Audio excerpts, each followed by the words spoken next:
You are all of you beneath me. I am a god, you dull creature, and I will not be bullied by that.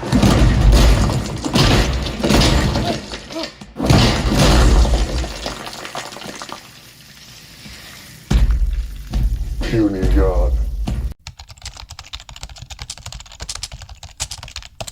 Oh, hello everybody. Hi, welcome to the channel. If you're new here, make sure to subscribe and like the video. Remember this guy? The dude who held New York City hostage, caused an alien invasion, and generally acted like a Shakespearean teenager with daddy issues and a really sharp knife. For a long time, that's who we saw. A two-bit villain driven by pure malice and an insatiable need for attention. But then something shifted. The narrative and our perspective.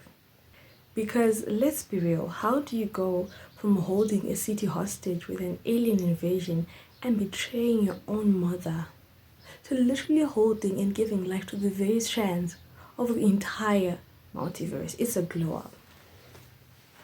It's a glow up.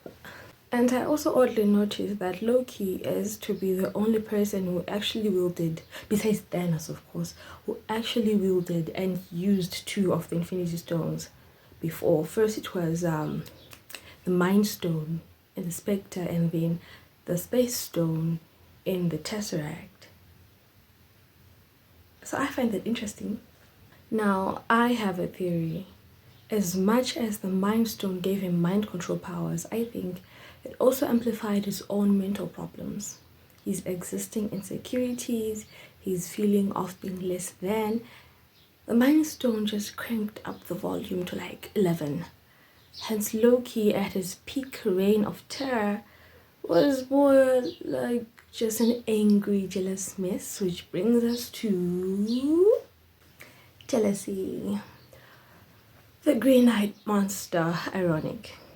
We all resonate with the jealousy Loki felt. Out of place, always less than, and second to his mighty brother, Thor. Whether you've lived in the shadow of an overachieving sibling, or a favored co-worker, or you just felt like you weren't quite enough, we've all been there. And let's be honest, out of Loki's jealousy and tantrums, we got one of the best, if not the greatest scenes in the MCU history. His anger, his bitterness, it wasn't unprovoked.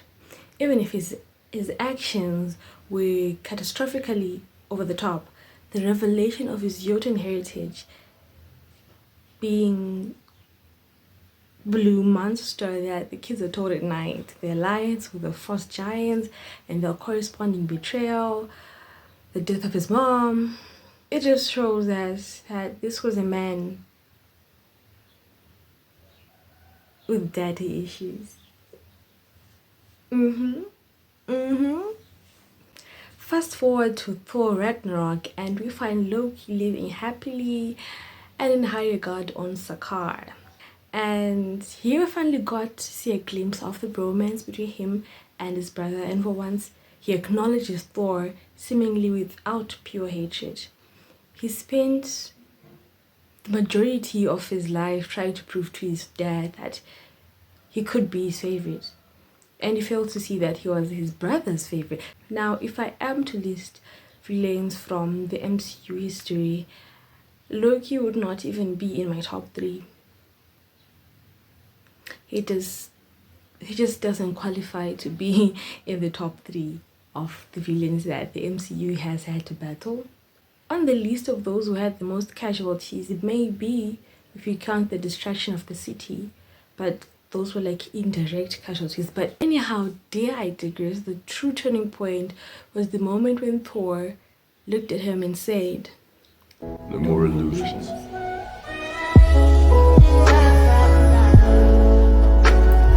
This was so powerful in that it stripped away all the layers, the lies, the tricks. We got to see Loki, as the broken mess that he was.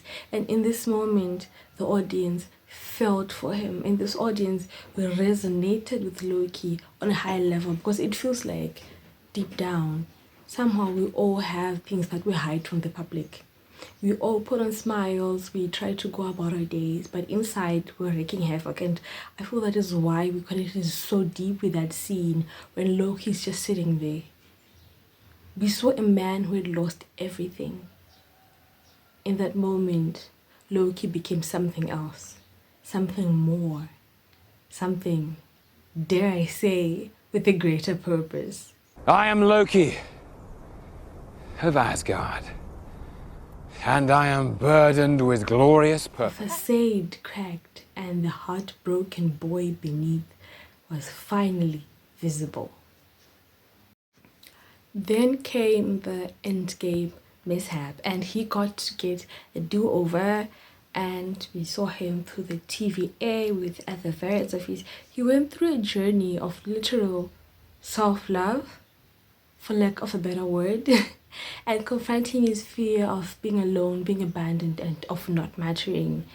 And again, dare I say, finding his greater purpose, which was beyond petty revenge or perceived slights. He found his actual glorious purpose. Now he sits at the beginning and the end of time, holding together the very fabric of the multiverse through the temporal loom. He was afraid of being alone, but now he sits alone for you, for all of us.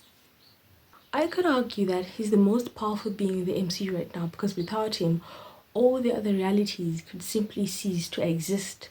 The Sorcerers, the Avengers, the Guardians of the Galaxy. There would be no galaxy for the Guardians to guard against. There would be no Earth for the Avengers to avenge. They simply would be pruned away by the temporal loom in its attempt to do damage control. He isn't fighting battles, but he is the battle. He is the preservation of all time, all reality. Oh, the mighty Loki, how far you have come.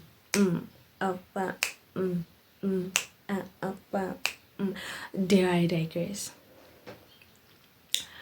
That's why we love Loki. He was broken, he was flawed, he made terrible choices, but he represented hope, redemption, and the idea that even the most lost among us can find the glorious purpose, even if it means sacrificing everything. He sits alone and has never been more loved by us, the audience.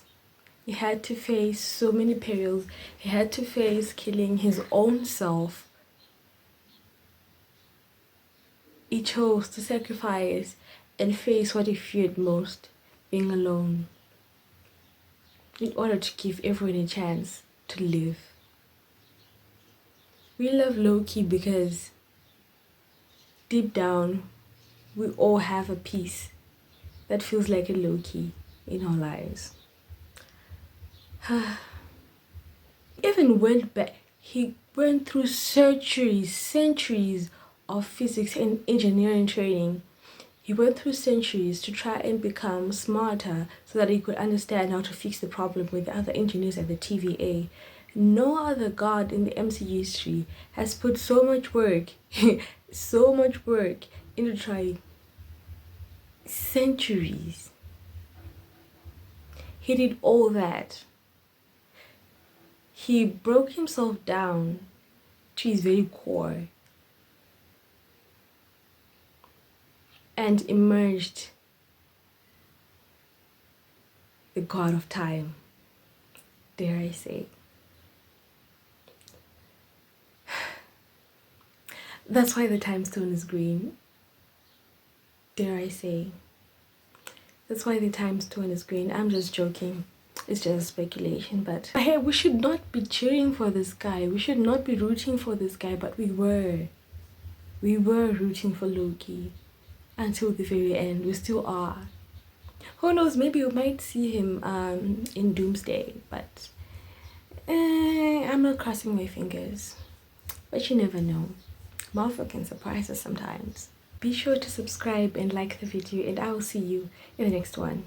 Stay curious. Bye. That's it! I've had just about enough of her